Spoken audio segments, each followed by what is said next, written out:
So mollusks have a lot of cool different things. This one is gold lace nudibranch. This is one that has only been found in Hawaii. No one's sure if it's found elsewhere. Nudibranch just means naked gill.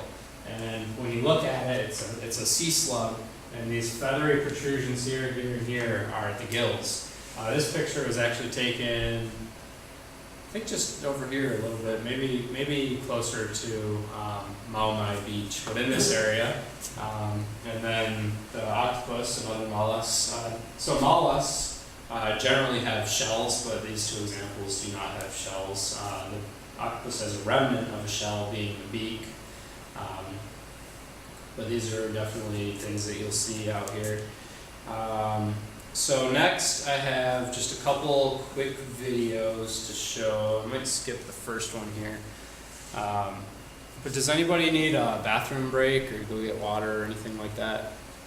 Okay, I'm through most of this stuff. The next part is going to be the threats to coral reefs, and then after that I'll talk about the managing your resources, basically, and the reef etiquette guidelines and what rules are associated with this place. And so I was reading the work plan that you gave me, and I saw in there that you guys had a meeting to discuss some of the rules associated with fishing and other types of usage out here. Yeah, were all of you guys a part of that?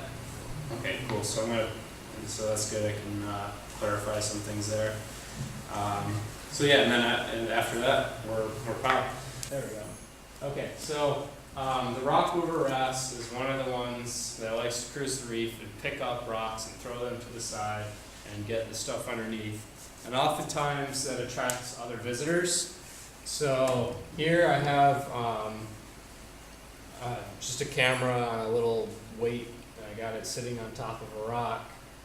It looks like it's sitting on coral, but I promise you the part of it that my camera is on is dead. This is one of the ones that's been trampled to death by people at Kahaluu. But if you watch the rock mover, you'll see in just a moment here, he actually picks up that big rock on the top there and he just flings it to the side. It's not like he picks it up, moves it over, and then drops it. He just throws it. And then we had the yellow tang stop by a second ago.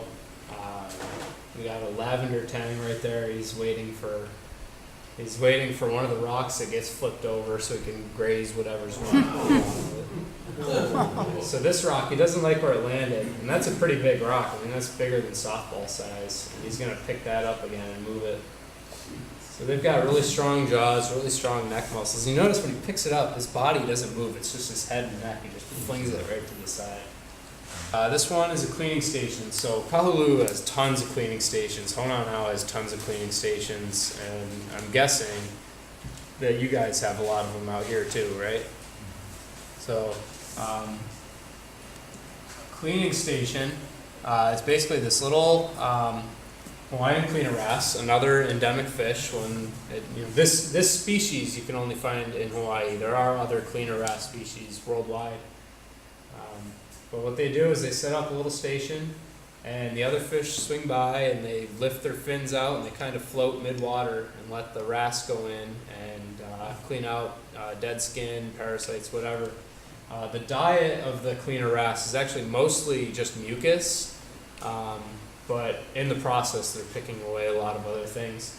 And then there's scientific research that shows that areas of the reef that have the cleaner wrasse present are a lot healthier than areas that do not. So it is really important to have these guys because they are removing a lot of the foul organisms that can cause a general decrease in the health of the area, whether it's sick fish or sick corals or sick invertebrates or whatever.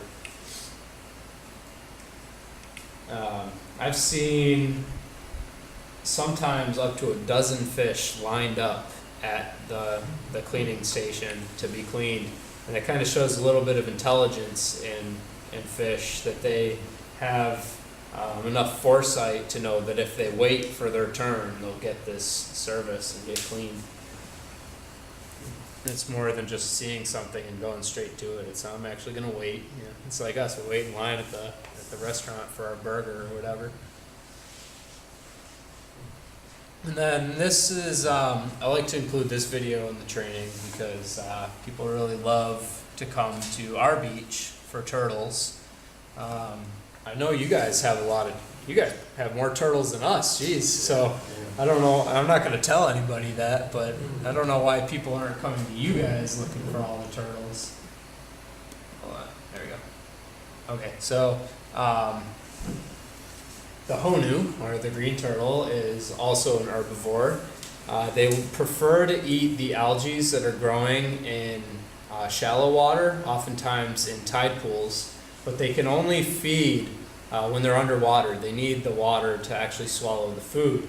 So in places like Kahului, where there's these big flat areas that get really intense sunlight, those areas have really good turf algae growth, and it provides a really great food source for not only the turtles and also the fish that are out there, but the turtles that come in around high tide, a couple hours either direction, and they'll just sit there for hours and eat, and crowds will gather. So we usually like to go out and put a volunteer out there, and they can just, they're not out there yelling, "Hey, get away from the turtle." They go out and say, "Did you know turtles can live 80 years? They can become, they can weigh up to 300 or 350 pounds. The turtles that we have are babies. You guys have some larger ones out here." So you can talk about their age or their growth rates or whatever. And this sort of information, you don't have to learn right now. We have educational materials, and you guys soon hopefully will have some good educational materials that will cover all these different facts. Let's see. Turtles are grazing algae, or limu is the Hawaiian word it's the general word for algae. So we always say that we like to try to include some Hawaiian lessons in our education. So we talk about the Hawaiian names of things versus the English name or the common name. This particular turtle actually swung around and sat on top of my camera. I cut the video short, but I have about 6 minutes of the underside of a turtle, the tail. I figured I wouldn't bore you with that one, but I'm waiting there like, I gotta go back to work. I got customers in line, but I can't get my camera because it's underneath the turtle. So just go over to that area, and if you see aggressive behavior, or just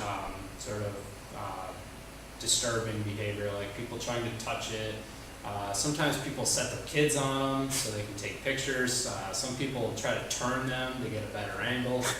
These things are not common, but they do happen, and so to prevent it basically from happening is we just put someone there. If you see someone approaching ready to strike or whatever, you just say, the turtle is sleeping or the turtle is feeding, please give it some space so that it can build up its energy for when it needs to go back out into the deeper water and avoid sharks and sleep under the reef or whatever, because that's what they do when they're not feeding. They go out and they find a nice deep hole and they go down in, and they can sleep for, they can hold their breath when they're sleeping for almost 2 hours, so they can stay down there. But then they need to come up to the surface, get a few breaths of air, and go back down.